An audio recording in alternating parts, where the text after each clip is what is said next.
QD display. Samsung's big moment may have arrived.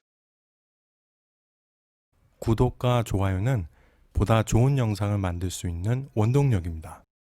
삼성 디스플레이는 지난 10일 문재인 대통령, 이재용 삼성전자 부회장이 참석한 신규 투자 및 상생 협력 협약식에서 2025년까지 13조 1천억 원 규모의 퀀텀닷 디스플레이 투자 계획을 발표했습니다. 또한 퀀텀닷 신기술의 상용화를 앞당기기 위해 기존 LCD 분야의 인력을 전환 배치하고 재료 연구와 공정 개발 전문 인력도 신규로 채용할 방침임을 밝혔는데, 시장에서는 이번 투자로 인해 향후 5년간 약 8만 1000개의 새로운 일자리가 만들어질 것으로 예상하고 있습니다. 투자 자금 중 우선 10조 원은 기존 8세대 LCD 라인을 대형 퀀텀닷 OLED TV를 제조할 수 있는 라인으로 전환하는 데 사용하며 2021년에 양산 3만 장 체계를 구축할 것이라고 밝혔으며, 장기적으로는 현재 65인치 이상의 대형 LCD 패널을 생산하는 7세대 공정까지 퀀텀닷 라인으로 전환하여 대형 LCD 사업에서는 완전히 철수하기로 했습니다. 나머지 3조 원 정도는 연구개발에 투자할 방침인데, 삼성은 이번 투자를 통해 대형 디스플레이 기술의 방향을 LCD에서 QD 디스플레이로 전환하고, 동시에 퀀텀닷 소재를 활용한 다양한 연구를 통해 본격적으로 차세대 대형 디스플레이의 전성기를 열겠다는 계획입니다. 더불어 사업 초기부터 부품 공급망을 안정시키고 원천 기술을 내재화하는 등 생태계 조성을 목표로 소재, 부품, 장비 등 국내 후방 업체와의 협력도 강화할 방침입니다. 삼성이 QD 디스플레이라는 차세대 기술을 채택하여 새롭게 대형 TV 시장에 도전하는 것은 중국이 LCD 시장을 장악하기 시작한 만큼 기존 경쟁의 패러다임을 바꿔놓겠다는 목표를 이루기 위해서입니다. 현재 삼성의 8세대 LCD 라인은 65인치 패널 3장을 만들 수 있지만, 중국 기업들이 이미 상용화시킨 10.5세대 라인에서는 8장을 만들 수 있기에 LCD 시장에서는 이제 더 이상 원가 경쟁 자체가 안 되는 것입니다. 중국 LCD 기업들이 이처럼 한국 기업들을 추월할 수 있었던 주요한 원인은 바로 중국 정부가 한국의 LCD 산업을 따라잡기 위해 BOE와 같은 특정 중국 디스플레이 기업들에게 WTO에 반하는 엄청난 국가 보조금을 쏟아붓고 있기 때문입니다. 실제로 중국 디스플레이 기업 중에서 BOE, 비전옥스는 보조금이 없었다면 거의 이익이 없었을 것이고, 차이온 그룹 같은 경우에는 생존 자체가 힘든 좀비 기업이나 다름없는 상태입니다. 사실 공식적으로 드러난 지원 금액을 액면 그대로 믿기는 힘듭니다. 비공식적으로 지방정부나 국영 기업들을 통한 지원과 중국 내에서 영업에 대한 지원도 무시할 수 없기 때문입니다. 현재 중국 정부의 지원 없이도 생존할 수 있는 기업은 겨우 한두 개에 불과할 것입니다. 미중 무역전쟁이라는 고난 속에서도 엄청난 자금을 디스플레이 기업들에게 쏟아붓고 있는 중국이 목표하는 것은 오직 하나입니다. 바로 디스플레이 시장 치킨 게임으로 한국 기업들을 다 죽이고 중국 기업들을 하여금 전 세계 시장을 장악하게 만드는 것입니다. 과연 삼성은 중국의 지원 아래 거침없이 시장을 잠식해 들어오는 중국 기업들의 추격을 따돌리고 디스플레이 산업의 패권을 지켜낼 수 있을까요? 현재 한국의 수출은 점점 무너져 내려가고 있습니다. 수출을 중심으로 하는 가공무역 기반의 경제 체제임에도 불구하고 반도체를 위시한 13개 수출 품목 중 조선을 제외하고는 모두 역성장을 하고 있는 국가적인 위기 상황인 것입니다. 또한 한국의 올해 경제 예상치를 보면 정부가 가장 긍정적으로 보고 있을 뿐, 많은 기관들은 2%의 성장도 달성하지 못할 것으로 보고 있습니다. 성장률을 끌어올리기 위해서는 규제 개혁, 적극적인 기업 지원 정책을 실시해야 함에도 불구하고 대한민국 정부의 우선순위는 다른 곳에 있는 것 같아 우려되는 상황입니다. 올해 정부 예산은 총 469조 6천억 원이었습니다. 보건복지 고용에만 161조 원이 사용되었다는데, 일반 국민들이 체감할 수 있는 일자리 현실은 너무나 춥고 암담했으며, 더 큰 문제는 앞으로도 큰 희망이 느껴지지 않는다는 것입니다. 내년 예산은 약 9%, 금액으로는 43조 9천억 원이 증가한 513조 5천억 원입니다. 과연 그 중에서 반도체나 디스플레이 산업 쪽으로 투자되는 예산은 얼마일까요? 사상 최대의 예산인데, 이 예산이 꼭 문재인 대통령의 말처럼 대한민국 경제 활력의 마중물이 되기를 기원해 봅니다. 다만 이렇게 빠른 속도로 증가하고 있는 국가 채무를 보면 한편으로 다음 세대들에게 너무 크고 무거운 짐을 맡기는 것이 아닌가 하는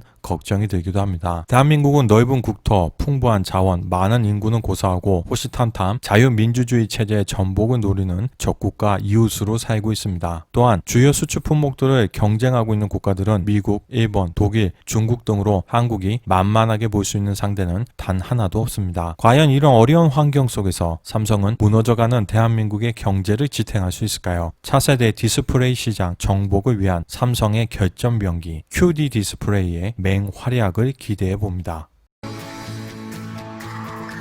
안녕하세요. 우리가 알고 싶은 세계입니다.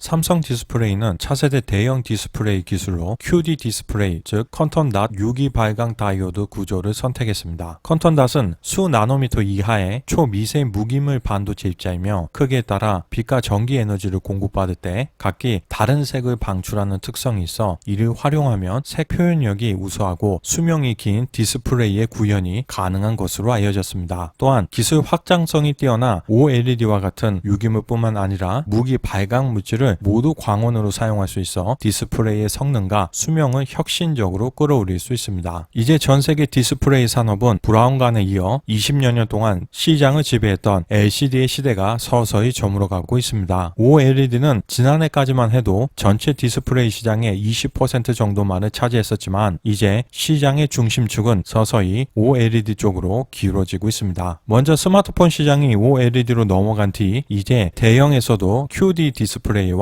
OLED 간 경쟁이 가열되면서 LCD의 위상은 빠르게 위축될 것으로 예상됩니다. 그동안 계열사 휴대폰 판매량이 많지 않아서 어쩔 수 없이 중소형보다는 대형 디스플레이에 매진했던 LG는 이와 같은 산업의 변화를 기회로 보고 있었습니다. 그런데 삼성이 갑자기 LCD TV에 컨턴닷 시트 하나를 추가해서 QLED라는 제품명으로 출시하여 올 2분기에도 전 세계 TV 시장의 31.5%의 점유율을 기록하고 있습니다. 시장이 기술적으로 더 뛰어난 OLED가 아닌 QLED에 손을 들어준 것입니다. LG전자가 OLED TV를 앞세워 그동안 만년 2위였던 서러움을 풀려고 하는 시점에 삼성이 절묘한 마케팅과 LG의 OLED 생산 수율 문제 및 규모의 경제에 못 미쳐 높은 판매가 문제로 인해 오히려 삼성과의 격차가 더 벌어지게 된 것입니다. 그나마 지금까지는 OLED가 QLED보다 기술적인 우위에 있어 TV 시연회를 여는 등 소비자의 인식을 개선시키기 위한 적극적인 노력이라도 할 수 있지만 만약 삼성이 자체 발광하는 QD 디스플레이를 시장에 가지고 나오면 LG의 WOLED와도 충분히 기술적인 경쟁을 할 수 있기에 그 전까지 삼성과의 격차를 최대한 줄여야 하는 어려운 입장에 처해 있습니다. 물론 최근 LG는 중국 광저우 공장에서 OLED 양산이 시작되었고 경기도 파주 공장에서도 3조 원을 더 투자해 10.5세대 OLED 라인을 추가할 계획이니 내년부터는 조금씩 LG 디스플레이의 반등을 기대해 볼 수 있을 것 같습니다. 사실 LCD, LED, QLED, OLED 등 많은 디스플레이 기술이 존재하지만 TV의 화질이라는 것은 단순히 백라이트의 존재 여부를 떠나 해상도, 휘도, 명암비, 최대 밝기, 시야각, 색 재현율 등 매우 다양한 요소가 복합적으로 결합되어 결정되는 것이고 거기에 최종적으로 가격이라는 요소가 결합되어 소비자의 선택을 받는 것이기 때문에 결국 시장에서 선택받는 제품이 종합적으로 가장 우수한 제품일 것입니다. 제조기업 입장에서 소비자는 킹, 왕, 짱, 통 그야말로 신이나 다름없는 존재입니다. 삼성전자는 벌써부터 QD, OLED를 LG전자의 WOLED의 약점을 보완한 제품이라고 선전하고 있습니다. 물론 실제로 시장에 나와봐야 어느 정도 성능인지 정확하게 판단할 수 있겠지만 한 가지 확실한 건 머지않아 다시 한번 삼성과 LG 간의 전면적인 TV 대전이 벌어질 가능성이 매우 높다는 것입니다. 삼성의 브랜드 가치는 600억 달러를 넘어 세계 6위에 랭크되었습니다. 10년 전인 2009년과 비교해보면 브랜드 가치가 무려 250%나 상승한 것이며 지금까지 아시아 지역 기업 중 선두를 유지했던 일본의 도요타마저 추월했습니다. 애플과 구글은 7년 연속 글로벌 1위와 2위 자리를 유지했지만 향후 삼성전자가 5G, 인공지능, 사물 인터넷 등 미래 선도 기술 분야에서 지속적인 발전을 이어간다면 더 높은 순위를 기대할 수 있다고 생각합니다. 또한 국가별 브랜드 가치의 총액으로는 미국, 독일, 일본, 프랑스 등에 이어 대한민국이 5번째로 많았습니다. 모두 잘 아시겠지만 앞선 4개 국가들은 모두 2차 세계대전 이전에 세계 강대국으로 군림하던 국가들입니다. 대한민국은 6.25 전쟁의 잿더미에서 이렇게까지 따라 올라온 것입니다. 대한민국의 국민들 그리고 기업들 모두 큰 자부심을 느껴도 이상할 게 전혀 없는 놀라운 기적입니다. 지금 세계 디스플레이 시장에서는 한국과 중국이 또다시 산업의 패권을 놓고 진검승부를 벌이고 있습니다. 비록 정부의 변변한 지원은 받지 못하지만 누구도 넘볼 수 없는 디스플레이 제조 강국으로 한국이 확실하게 자리매김할 수 있도록 최선을 다해주기를 부탁하고 응원합니다. 우리가 알고 싶은 세계, 오늘은 여기에서 마치겠습니다. 감사합니다.